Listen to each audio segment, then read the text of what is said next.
Did you know that people may interpret transition in radically different ways? Some people view change with optimism, while others are filled with fear and despair.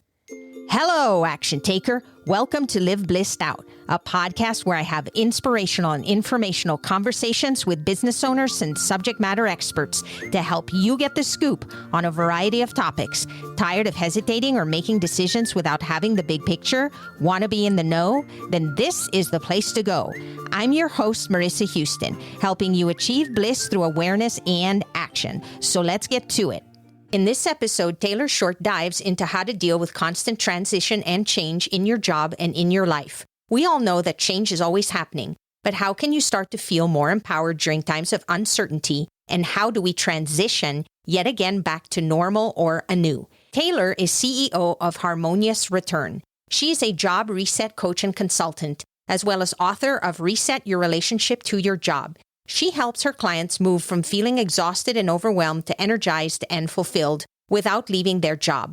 Having spent 15 plus years climbing the corporate ladder herself, Taylor discovered a missing piece in corporate America. The entire focus was on external success, but most employees were experiencing a significant internal struggle. Through her own work, she learned what it takes to balance these two and eventually left to start her own business to help people reset the way they relate to their jobs. She knows when people are fulfilled internally, they tap into a goldmine of energy, passion, and worth that positively impacts everything they do. To learn more, visit harmoniousreturn.com. The information, opinions, and recommendations presented in this podcast are for general information only, and any reliance on the information provided in this podcast is done at your own risk. This podcast should not be considered professional advice. Taylor, thank you for being on the show. Thank you so much for having me. I can't wait for this conversation. Me too. And I would love it if you could set the stage for us and share with our listeners what we're covering today and why it matters. Yes. So I am so excited to have this conversation with you around this idea of transition in work and in life. And it is so prevalent right now in, I think, all of our lives. It has been for the last, 2.5 years. I'm excited to dive into how to deal with transition in your work and in your life. And I think it's such an important conversation to have. Given the circumstances of everything that's happening in the world, it seems to be a little more prevalent than it's ever been. I look at transition personally as you can either accept it as a loss or as an opportunity for renewal. If you look at it and say, for example, in the situation we're in right now, are we ever going to get back to normal, whatever normal is? Then if the answer is no, it can be unnerving for people. They're like, what do you mean? I liked it the way it was before, and now here I am, and I'm not happy with the situation. So everybody has a different perception. I'd like to hear your take on how should we define it and how should we deal with it? Yeah. In every single day of our lives, we are dealing with transition, but there's such a different scale of transition that we can be dealing with. And right now, dealing with this on a global level, kind of something that we're collectively all going through, I think is so unique to transition. And we're feeling that like absolutely energetically. I've noticed some things in my clients where it almost diminishes our need and our reasoning to feel stressed or challenged during this time because you know that your neighbor is going through it as well, and your colleagues are going through it, and your boss and people across the world may have it. You know, we're all dealing with this collective, massive transition at once. And so I'm seeing that can add an interesting twist to this of not feeling like you have valid stress with this transition, I guess, if you will. That's really a great way to put it. When we look at the fact that we're not alone, and I don't know if you find this happening to you, Taylor, but I start to play a game. Let's say I go to the grocery store, and nowadays we just don't have as many choices as we're used to. 2 years ago, everything was stocked up. We had so many choices. Let's say you went to the ketchup aisle. You probably have hundreds of ketchup choices that you can purchase. And now it seems like that's really been consolidated. You're kind of thinking, oh, this is terrible because I don't have as many choices. And I really liked XYZ, or maybe a particular product that I really love is no longer available. But isn't it better not to have to make so many choices? And perhaps it also encourages me to try something different and then discover that this new thing that I tried was actually better than the one I really liked before. It's changing your mindset a little bit. Yeah, you're absolutely right. And the word that keeps glaring at me as you're saying these amazing things that we're all feeling so much in these day-to-day things that feel like a transition is adapting.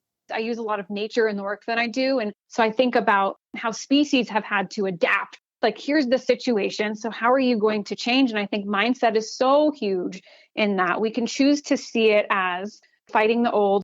We want it to go back to normal, or we can shift and let go of that fight and that argument within our own minds to say, okay, what's here now? This is so much more streamlined. I'm not going to spend 4 hours looking at the ketchup bottles or whatever it is. And this is how it is now. I feel a lot of things energetically, and it's kind of like you're holding on so tight to the before, and then you're transitioning into this new, and we can hold on so tightly with our minds. But if we kind of relax and let it be and open up to, okay, maybe this is not so bad. Maybe there is a silver lining in this. Where is that? And begin to get curious about it. I think that's where the magic is. I agree. And here's why I love the word transition. Because transition to me, it's moving in a different direction. There is some sort of learning curve. You don't just snap your fingers and say, I'm going from A to Z and it's all going to be perfect. You have to figure things out. The reason that's important is that given the fact that we are learning from what's happening today, we might discover through that learning that we can come up with better solutions than we ever did before. So for example, right now we're so used to standing in long lines. There's a lot of factors that are causing that to happen. But I'm also curious and interested in what type of technology is going to come down due to this experience, because businesses start to realize, oh my goodness, this is unacceptable. We've got to figure something out. This old way of doing things doesn't work. So what are some new things we can incorporate now that will make it better? And maybe a year from now, we're going to find that our experience shopping is going to be a lot more streamlined and efficient than we could have ever imagined. And it's a direct result of this transition from the old to the new. It is. I was just thinking that it's a transition from the old to the new, whatever new looks like. I think that's the fear of the unknown is a little bit what is unsettling for us.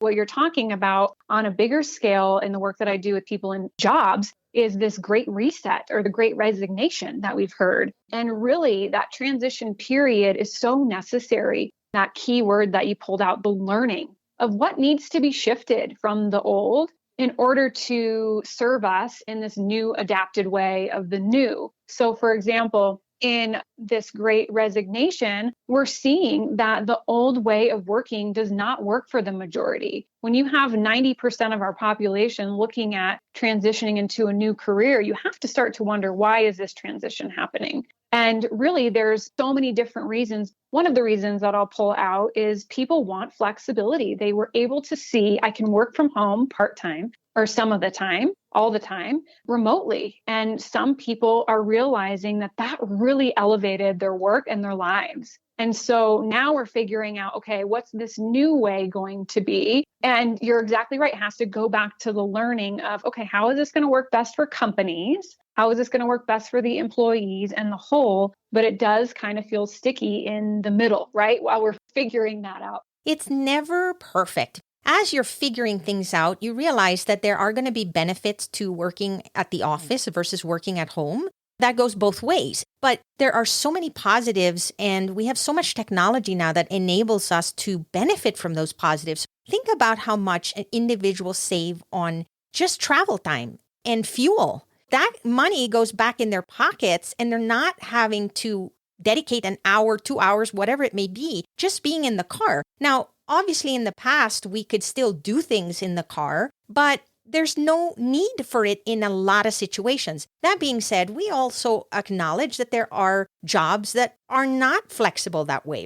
There's so many things you can do when you let your imagination take over and think about the possibilities. And I think what happens is we tend to shy away from that because we like being in that comfortable space that we're familiar with. Yeah, the comfort in the familiar, I think, is the main sticking point of why transition can seem and appear scary for all of us, really, as human beings. We have very ancestral brains. I always talk about this, and we're not wired for growth. Growth and change feels very scary to us because as hunter-gatherers, we needed that comfort in order to survive, and we needed to know what berries to eat and what not to eat in order to survive. So when we're seeing these things in our age of technology and things that are shifting so quickly, it can feel very ungrounded. Are you searching for a trusted merchant service provider for your business?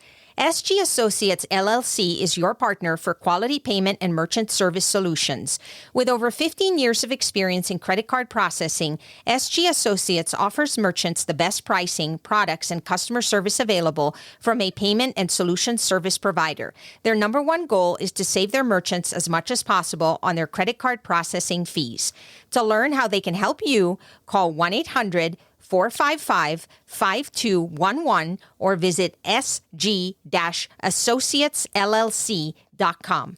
It's very important to acknowledge that because it's where we revert back to. We fall back on what's comfortable. Whenever we're dealing with change and transition, it's not comfortable simply because we don't know what the outcome is. We don't even know what the process is. We got to figure it out every step of the way. And that requires a lot more energy, work, and uncertainty. Yes, those of us who are listening and the listeners who are tuning in here to remember, because our brains are so tricky and they like to play games with us sometimes. And we'll continue to think, I don't know how to handle transition. This feels like unknown and scary to me. But simply remembering that you have successfully, maybe it felt a little clunky, you have gotten through this last 2.5 years of transition.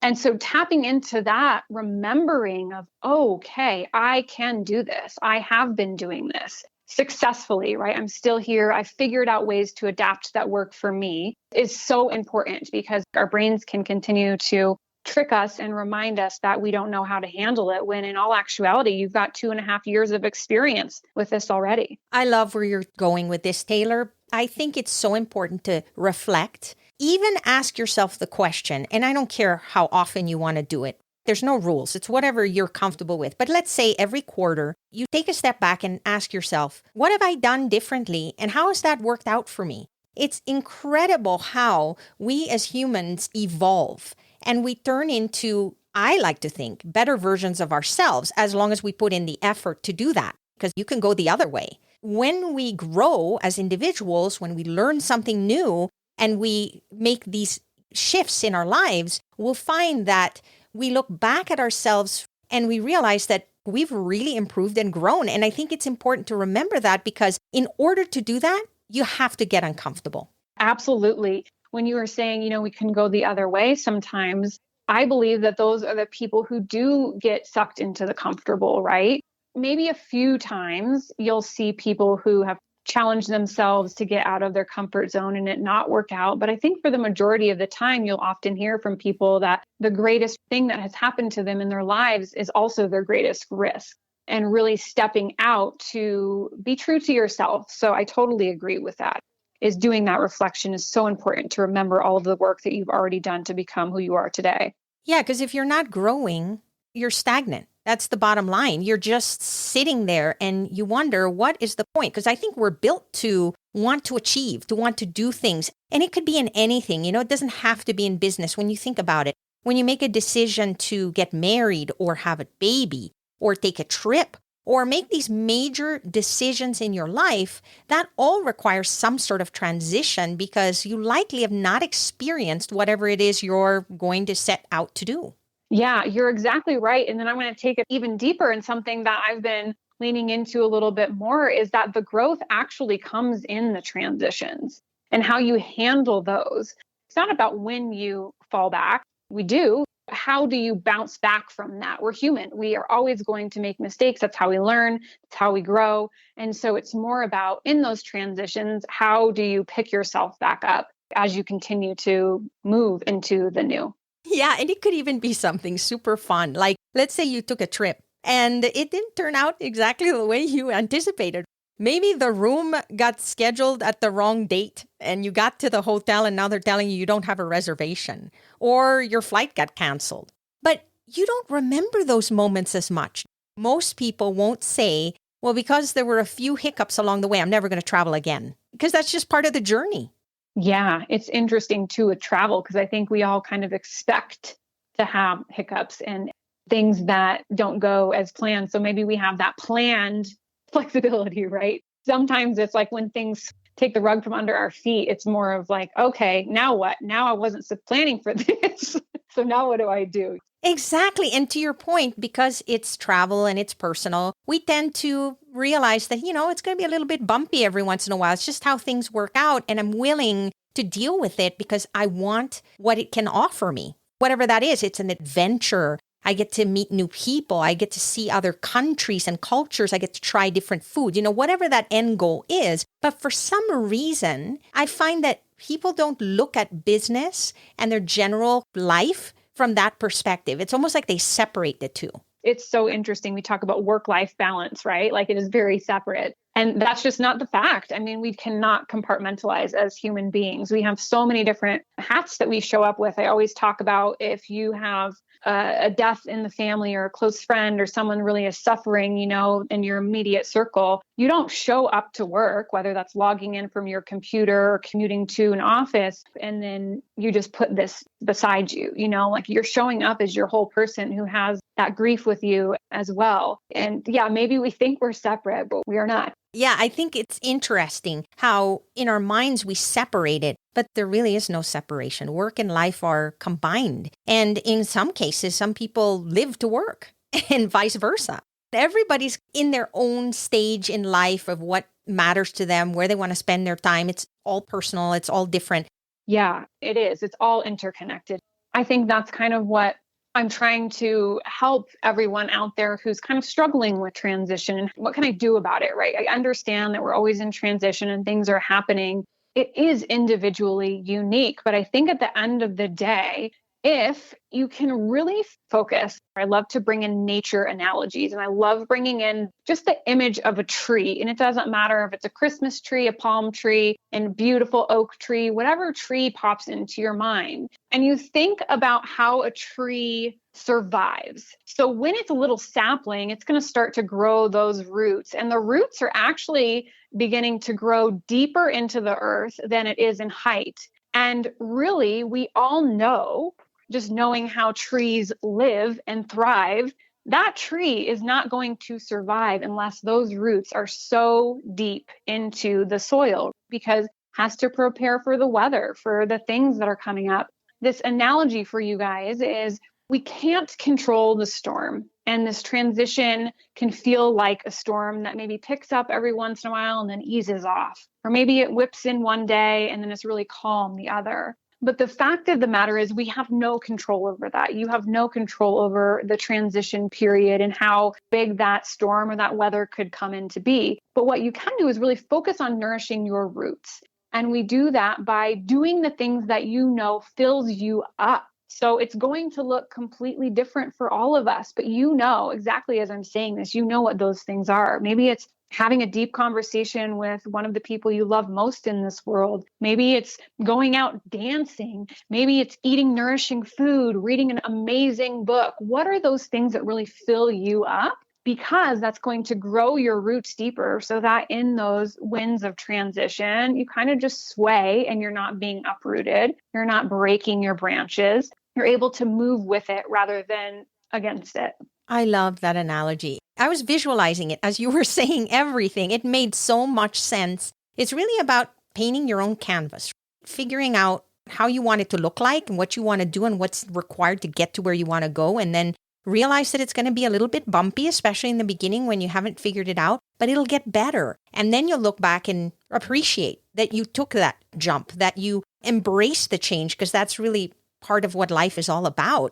Taylor, how do people learn more about what you do and how you can help them? The company that I have is called Harmonious Return. So my little tagline is helping people find harmony in their jobs and their lives. And I work with both companies and individuals, and I'm super active on Instagram and LinkedIn if you want to connect with me there. And my website is harmoniousreturn.com. The people who listen to us today are likely going to relate to what we were talking about, and perhaps it'll shift their mindset a little bit from a space of loss more towards a space of opportunity, renewal, and growth. Yes, that's what we can all hope, to feel more self-empowered. Thank you for this opportunity. And you are making so many waves and ripple effects with this beautiful podcast. I'm honored to be here today. Thanks for being here, Taylor. That's a wrap for this episode of Live Blissed Out. Thanks to Taylor Short for joining us, and thanks for listening. If you have a question or comment for a future episode, all you have to do is go to speakpipe.com/LBOVM or click the link in the show notes to leave a brief audio message. If you find value in our show, please visit liveblessedout.com to reach out, subscribe, and share on social media. This show is made possible through listeners like you. Thank you. So long for now, and remember to keep moving forward.